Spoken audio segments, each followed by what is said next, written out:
자, 오늘 말씀의 제목, 자, 말씀 봅시다. 우리 이제 자, 버린 돌을 머릿돌로란 제목으로 창세기 45장 1절부터 8절 말씀을 통해서 하나님 말씀 함께 나누도록 하겠습니다. 여러분 혹시 이런 이야기 들어봤나요? 뭐야 이거 안 나오네요. 잘리는데 이거 안 잘리게 할 수 있어요? 여러분 업사이클이라는 얘기 들어봤어요? 업사이클링이라고 들어봤어요? 네, 업그레이드 리사이클링이라고 해가지고 버려진 것들을 다시 제품으로 만드는, 그러니까 버려진 것을 재활용해서 이렇게 하는 게 아니라 그것을 어느 하나의 제품으로 만들어서 그것을 판매하는, 그러니까 버려진 것의 가치를 둬서 그 버려진 것을 가지고 뭔가의 하나의 완성품의 제품을 만드는 것을 바로 요즘 한참 우리 사이에서 일어나고 있는 운동 중에 하나예요. 업사이클링이라는 운동인데, 이 업사이클 중에서 특별히 자동차, 폐차된 자동차에서 어떤 자동차 안에 있는 그 물품을 빼가지고 가방을 만드는, 특별히 자동차에서 그 시트, 자동차의 의자 있죠? 의자의 시트를 폐차된 시트를 주워다가 이렇게 가방을 만드는 사업을 하는 사람이 있습니다. 바로 최이현 씨라는 이 모된 대표. 여러분 BTS에 누가 있는데 그 친구가 이 가방을 매면서 엄청난 또 유행을 불러일으켰던 그 가방인데, 이 가방은요 말씀드린 것처럼 자동차에서 폐차된 자동차, 폐차장에서 버려진 차를 이제 버려져야 되는데 그 버려진 차에서 가죽 시트를 얻어다가 가방을 만들기 시작했어요. 근데 여러분 놀랍게 이 사람이 이 가방을 만들고 BTS가 가방을 한번 차면서 얼마나 가치가 있었냐면 1년 이 사람이 이제 그 작년 1년 수입이 총 그냥 순수익이 30억 정도. 보통 평균 5개에서 10개 팔던 그 제품이었는데 이 제품이 한순간에 30억까지 이렇게 팔려나게 가게 됐다고 해요. 이처럼 그 버려진 것에 가치를 둬서 그것을 하나의 제품을 만들고 상품을 만들어서 새로운 어떤 경제 활동을 할 수 있도록 만들어지는 것들이라는 거죠. 이렇게 업사이클링이라는 이 운동이 벌어지면서 이렇게 폐차된 자동차의 시트를 재활용해서 가방을 만드는 사람이 있고, 또 어떤 사람은 이런 것도 있어요. 보세요. 하리보 젤리 이렇게 비늘 가지고 이렇게 신발을 만들고, 그죠? 목사님 찾아보니까 이런 거 이렇게, 자, 달걀 껍질을 가지고 또 이렇게 슬리퍼 만들고, 자, 공을 가지고 슬리퍼 만들고, 그래서 다양한 업사이클링 이런 부분들이 지금 우리 사회 속에서 일어나고 있대요. 처음 들어보는 눈빛인 것 같아요. 목포에서 그런가요? 네, 알겠어요. 자, 이처럼 버려진 것에 가치를 둬서 그 버려진 것에 뭔가 하나의 작품을 만들거나 상품을 만들어서 새롭게 가치를 부여하게 되는 그런 운동들이 우리 사회 속에 이루어지고 있습니다. 자, 오늘 말씀은요 바로 이 내용을 좀 하려고 해요. 버려졌던 인생이었는데 그 버려졌던 인생으로서 쓰레기로 아예 폐기 처분된 인생으로 살아간 것이 아니라, 하나님께서 사람들에 의해서 버려진 인생이었지만 그 버려진 인생으로 살아가지 않게 하시고 가치 있는 일로 아주 정말 빛나는 인생으로 만들었던 한 사람을 우리가 함께 살펴보려고 합니다. 오늘 창세기 45장에서 살펴봤던 인물 누굴까요? 맞아요. 요셉이라는 한 인물을 여러분과 함께 오늘 말씀을 통해서 나누려고 해요. 요셉. 혹시 우리 친구들 중에서 요셉 하면 혹시 이 사람을 생각할 수 있어요. 오늘 얘기는 이 사람의 얘기가 아니라 성경에 나오는 꿈의 사람 요셉, 야곱의 11번째 아들 요셉이에요. 손요셉 목사님 요셉 얘기했다고 손요셉 목사님 얘기 아니라는 걸 혹시 오해하지 말라고 목사님이 말씀 전에 말씀드리도록 하겠습니다. 자, 여러분 오늘 말씀의 주인공을 말씀드린 것처럼 꿈의 사람 요셉이에요. 요셉은 어떤 사람이죠?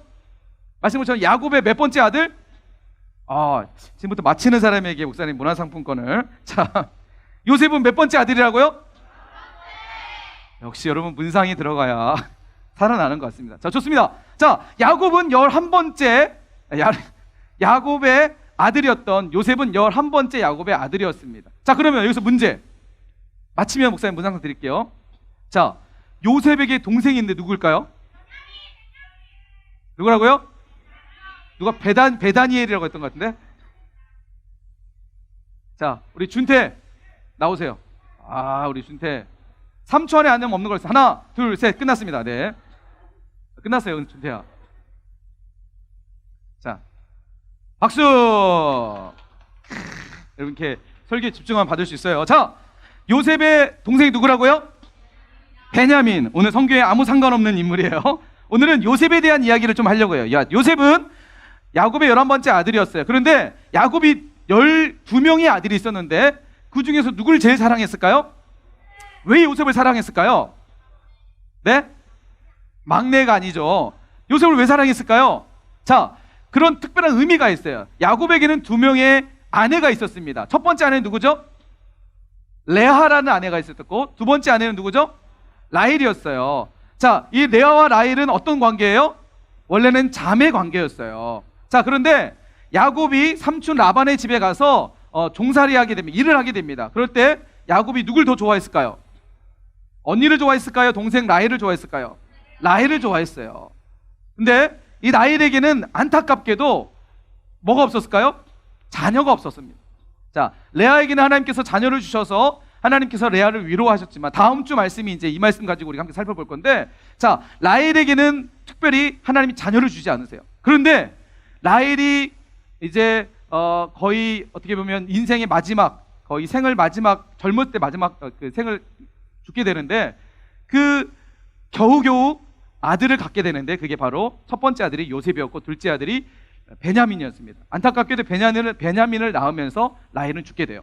자, 그래서 야곱은 라헬의 첫 번째 아들이었던 요셉을 유독 사랑하게 됩니다. 자, 12명의 아들 중에서 요셉만 사랑하게 돼요, 아빠가. 자, 그러면 나머지 10명의 형들은 자, 요셉을 사랑했을까요? 미워했을까요? 당연합니다. 요셉을 미워할 수밖에 없었습니다. 그런데 어느 날 요셉이 꿈을 꾸게 되는데, 그 꿈이 어떤 꿈이었냐면 자신의 별을 향해서, 볕단을 향해서, 자, 형들의 볕단과 별들이 절을 하는 꿈을 꾸는 거예요. 자, 그것을 자신만 알면 좋을 텐데 그 이야기를 누구에게 하죠? 자신을 미워하고 있는 형들에게 하게 됩니다. 자, 형들의 분노는 더욱더 치오르게 되고, 아버지는 더 요셉만 챙기게 되고, 좋은 옷과 채색 옷은 요셉만 주게 되고, 형들은 아무런 관심도 주지 않게 됩니다. 형들의 마음속에 이런 마음이 들었을 거예요. 저 요셉만 없었으면 아버지는 우리를 사랑하실 거야. 결국은 어느 날 형들이 들에 있을 때 요셉이 형들에게 찾아가게 됩니다. 형들의 마음속에 저 요셉만 없으면 아버지는 우리를 사랑할 거야. 이 마음 때문에 결국 요셉을 죽이기로 결정을 합니다. 그러나 감사하게도 유다라는 형에 의해서 죽음을 면하게 되고, 어떤 큰 구덩이에 이제 빠뜨려 놓고 요셉을 이제 그렇게 지켜보게 됩니다. 그리고 첫 번째 형이었던 루벤이라는 형이, 야, 우리 요셉을 죽일 필요가 뭐가 있겠느냐, 차라리 저 애굽 상인들에게 팔아가지고 우리가 돈을 좀 얻고 그냥 노예로 팔아버리자라고 해서 결국 이 요셉은 형들에 의해서 버려지는 신세가 되게 됩니다. 아버지 안에 있을 때는, 아버지 야곱 안에 있을 때는 사랑을 듬뿍 받고 관심을 받고 그렇게 받았던 요셉이 형들에 의해서 버려지게 됐다. 여러분, 혹시 형들에게 버려져 본 친구도 혹시 있나요? 가족에게 버려져 본 경험. 석현님 버려진 거 있어요? 자, 목사님은 어렸을 때, 목사님 가정 얘기 좀 할게요. 목사님은 이 요셉의 마음을 조금은 이해하는 것. 왜냐면 목사님도 가정에 그 형제들이 많았거든요. 특별히 목사님의 형제들은 사형제입니다. 사형제. 집에 아들만 4명이 있어요. 여러분 좀 상상이 좀 되시나요? 얼마나 집이 삭막했는지? 자, 아들만 4세의 집안이고요. 목사님은 요셉과 비슷하게 막내였어요. 막내. 사형제 중에 막내였어요. 목사님이 어렸을 때 기억 가운데 아직도 잊혀지지 않는 아주 끔찍하고 충격적인 기억이 있어요. 어느 날 그때 목사님 당시 어렸을 당시에는 보일러에 집에서 뭐 기름 보일러 떼는 게 아니라 연탄 보일러를 뗄 때였어요. 여러분 뭐 연탄 보일러 보신 적 있나요? 연탄 보일러인데 어느 날 둘째 형이 연탄 보일러에 그 남자들의 그런 특성이 있어요. 뭔가 호기심 많잖아요, 그죠? 호기심, 뭐 실험 정신, 과학 정신 이런 게 많아가지고 둘째 형이 연탄불에다가 집에 있는 숟가락을 다 올려놓기 시작했어요. 자, 숟가락이 올려지면 숟가락이 어떻게 될까요? 점점 이게 약간 하다가 나중에는 이게 빨개져요. 숟가락이 달아오른 거죠. 자, 그 광경을 보고 있던 막내였던 나는 너무 신기하니까 형 뭐해? 하면서 보고 있었어요. 형이 이거 한번 해보는 거야 하면서 형이 이게 딱 됐는데 뜨거워졌잖아요. 빨개졌잖아요. 이게 얼마나 뜨거운가 실험을 해보고 싶었던 것 같아요. 목사님이 얼굴에다가 톡 대기 시작했어요. 어떻게 됐을까요? 딱! 비명이 지르게 됩니다. 그때 이후로 목사님 이렇게 잘생겨졌어요. 그때는 되게 찌질했는데 석현이처럼 약간 이렇게 통통했는데 여러분 가끔씩 상처도요. 여러분 우리의 메모에 아주 큰 도움이 될 때도 있습니다. 자, 이처럼 남자만 넷의 가정에서 살다 보면 이 동생은 거의 뭐 이렇게 되게 그래서 어렸을 때 목사님이 막 형들에게 막 한 번은 막 그 불평을 냈어요.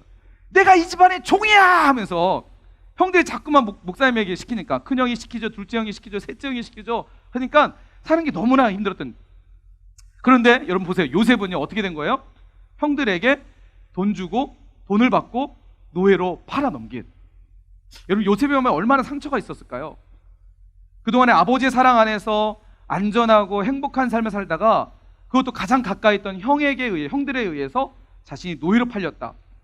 여러분 상상만 해도 참 끔찍할 것 같습니다. 그러나 요셉은 이렇게 팔려져 있는 상황에도 불구하고 하나님은 요셉의 삶 가운데 함께 하십니다. 그리고 요셉이 애굽에 팔려져서 어느 가정에 팔리게 되죠? 이럴 때 대답하는 사람은 문상을 받을 수 있어요. 무슨 장군이죠? 치위대장. 그렇죠. 보디발의 장군의 집으로 요셉이 팔려가게 됩니다. 자, 그곳에서 요셉은 팔려진 형들로부터 버림받은 상처도 있었지만 슬픔도 있었지만 그러나 삶의 현실 속에서 하나님과 함께하는 요셉은 그곳에서 열심히 일하게 됩니다. 결국 어떻게 되죠? 보디발에부터 신임을 받게 되고 그 집에서 그 집을 다스리는 총무의 역할로 요셉이 올라가게 됩니다. 그런데 어떤 일이 벌어지죠? 창세기 39장 말씀해 보니까 그렇죠. 보디발의 아내가 그죠? 요셉을 자꾸 유혹합니다. 어떻게 유혹하죠? 동치미 같이 먹자고 얘기하잖아요. 요셉, 우리 동치미 끓여놨어요. 같이 먹어. 이렇게 상상하지 마시고요. 자, 여러분 보디발의 아내가 요셉을 유혹합니다. 요셉 어떻게 하죠? 거절하죠. 그죠? 우리 남자친구들 회개 많이 하세요. 지금 인터넷 검색하다가 갑자기 이상한 막 확 오면 어떻게 해요? 아이고, 주여, 혹시 끄나요? 빨려 들어가나요? 혹시? 예. 자, 목사님 여러분에게 도전합니다. 야동을 끊으시기 바랍니다. 자, 야동을 끊으시기 바랍니다. 남자친구 지금 고개 숙이고 목사님 눈 못 맞히는 친구들 지금 석현이 지금 시원이 웃고 있는데 지금. 자, 3학년 친구들 지금 칙칙한 이유는 뭐예요? 어제 저녁에 뭐 했어요? 조심하세요. 자, 요셉은 이런 유혹 앞에 어떻게 했어요? 과감하게 뿌리칩니다. 뭐라고 뿌리치냐면 내가 어찌 하나님 앞에서 이 큰 악을 행할 수 있습니까? 라고 보디발 아내에게 단호하게 말하면서 거절하게 됩니다. 그런데 그 사건은 요셉을 더 절망 가운데 빠뜨려내는 아주 안타까운 사건을 벌이게 되죠. 자, 요셉은 억울하게 보디발 아내에 의해서 누명을 쓰고 결국 어디에 들어가게 되냐면 그렇죠. 왕의 감옥에 들어가게 됩니다. 자, 요셉은 누구에게 먼저 버림받았어요? 형들에게 버림받았어요. 형들에게 버림받았지만 요셉은 실망하지 않고 그래도 꿋꿋이 열심히 일했어요.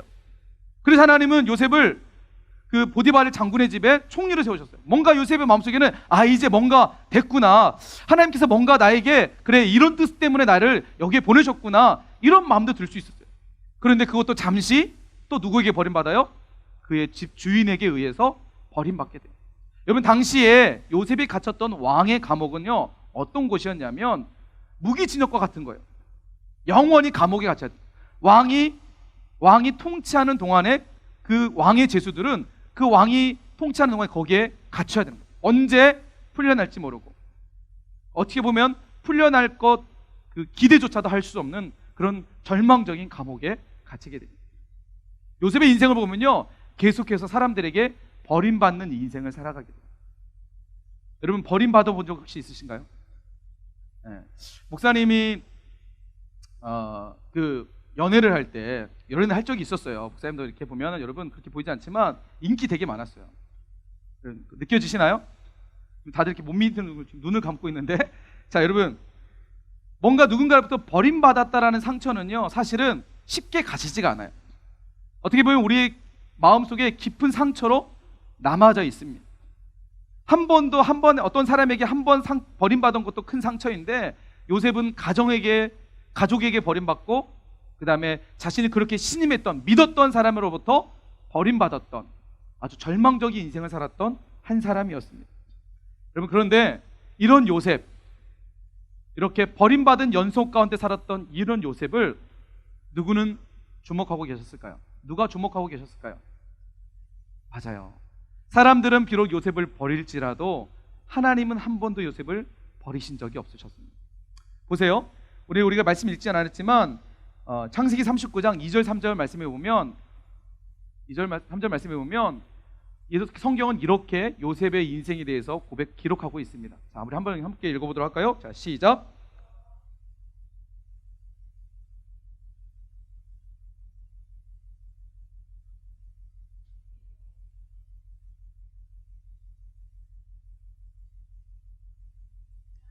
자, 보세요. 자, 사람들은 요셉을 다 버리기 시작합니다. 그리고 사람들은 요셉을 다 떠나기 시작해요. 요셉은 외로웠고 혼자 외롭게 인생을 살아갔던 인물이었습니다. 버림받은 인생이었어요. 그러나 누구만큼은, 하나님만큼은 요셉을 버리지 않으셨다는 거예요. 성경 말씀에처럼 여호와께서 요셉과 뭐 하심으로? 함께 하심으로. 지금 요셉의 상황은 절망적이에요. 사람들에 의해서 절망적이고 비참한 상황을 살아가는 환경이지만, 그러나 요셉의 삶 가운데는 누가 함께 하셨다고요? 하나님이 함께 하셨다. 여러분, 우리 이 사실을 통해서 우리가 좀 한 가지 더 기억할 필요가 있어요. 기억할 메시지가 있습니다. 여러분, 때로는요, 하나님이 함께 하시는 인생이랄지라도 때로는 환경은 절망적일 수 있다는 거예요. 요셉과 같이 교회 열심히 다녀도 때로는 우리 삶 가운데는 풀리지 않는 문제 앞에 쓰러질 때도 있다는 거예요. 성적 제대로 안 나올 수도 있고요, 실수할 수도 있고 실패할 수도 있다는 거예요. 그러나 하나님이 함께 하시는 인생은 어떤 인생이에요? 뭐라고 했죠? 파란색 글씨, 형통한 자라고 말씀하고 있어요. 할렐루야. 믿으시기 바랍니다. 하나님이 함께 하시면 어떤 사람이 된다고요? 형통한 사람이 된다는 거예요. 여러분, 이게 바로 그리스도인들의 하나님께서 주시는 특별한 은혜라는 사실입니다. 하나님이 함께 하시면 비록 우리의 상황과 환경이 절망적이고 우리 가정이 절망적이라 할지라도 여러분, 형통한 삶을 살아가게 된다는 거예요. 그리고 사람들은 비록 나를 버릴지라도 하나님은 나와 함께 하신다는 사실. 자, 보디발의 가정에 들어갔을 때도 하나님은 함께 하셨고요, 또 어떤 때 함께 하셨을까요? 요셉이 감옥에 갇혔을 때도, 감옥에 요셉이 갇혔을 때도 성경은 이렇게 얘기합니다. 여호와께서 요셉과 함께 하시고. 여러분, 창세기 37장부터 보면 요셉의 이야기가 시작이 돼요. 창세기 37장부터 창세기 50장까지 무려 요셉의 이야기가 그렇게 성경에서는 많은 분량을 기록하고 있습니다. 그런데 여러분, 요셉의 이야기를 쭉 살펴보면 어떤 단어가 많이 나오냐면 여호와께서 요셉과 함께 하심으로, 여호와께서 요셉과 함께 하시고, 계속해서 반복적으로 요셉의 인생 가운데 하나님이 함께 하시고 계신다는 사실을 말씀하고 있다는 거예요. 비록 사람들은 요셉을 버리고 가족조차도 요셉을 버릴지라도 버려졌던 인생이지만, 그러나 하나님은 요셉의 인생을 버리지 않으시고 그와 함께 하셔서 요셉을 어떤 사람으로 만들어 가시죠? 결국은 애굽의 총리로, 가장 강력했던 나라였던 애굽의 총리로 하나님 요셉을 세워 가십니다. 자, 애굽의 총리로 세워졌을 때 바로가, 당시 애굽의 왕이었던 바로가 요셉을 향해서 뭐라고 얘기하냐면 바로 이렇게 얘기하고 있어요. 자, 훗, 훗, 자, 여러분 웃어주세요.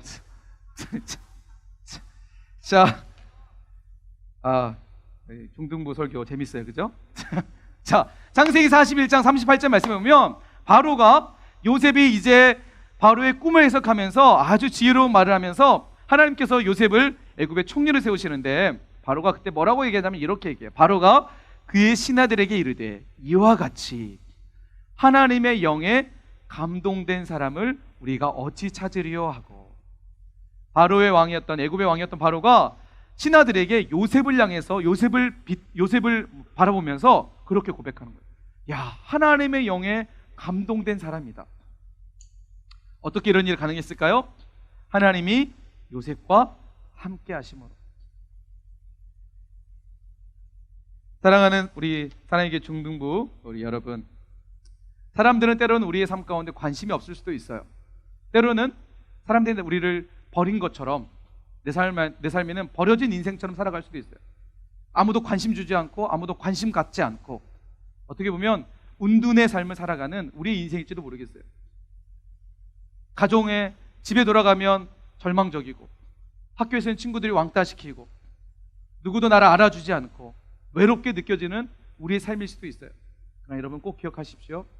하나님은 우리를 주목하고 계신다는 사실, 하나님은 우리와 여전히 함께 하길 원하신다는 사실을 여러분 꼭 기억하시길 축원합니다.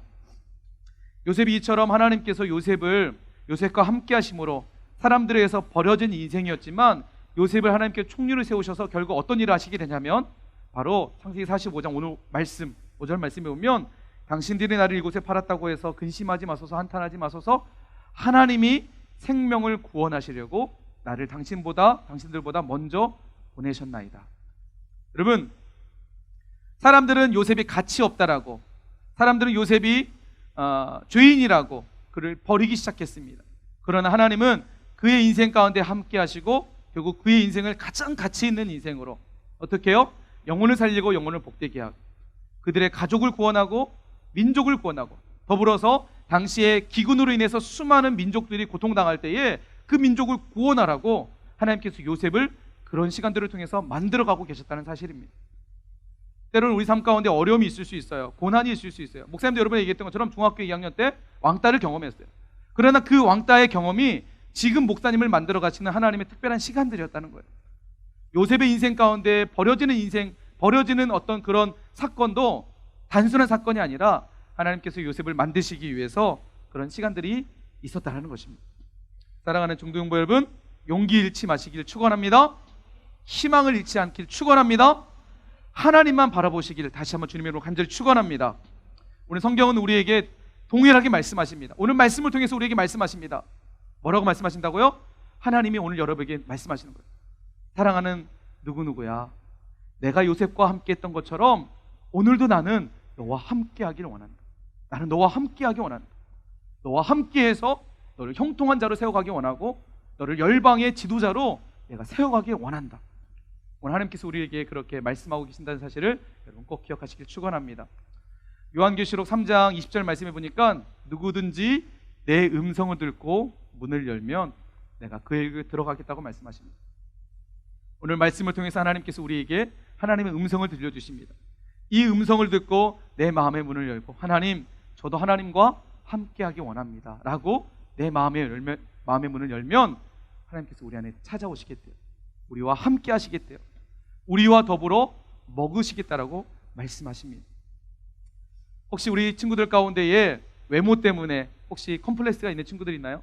가정의 환경 때문에, 우리 아버지는 알코올 중독자셔, 어머니, 아버지, 아빠, 엄마는 이혼하셔서 나는 그냥 그렇게 이혼 가정에서 살아가, 나는 힘도 없고 친구들이 왕따시켜서 나는 절망적이고, 하나님은 나 같은 사람 돌보지 않으실 거야, 하나님은 나 같은 인생에 관심도 두지 않으실 거야.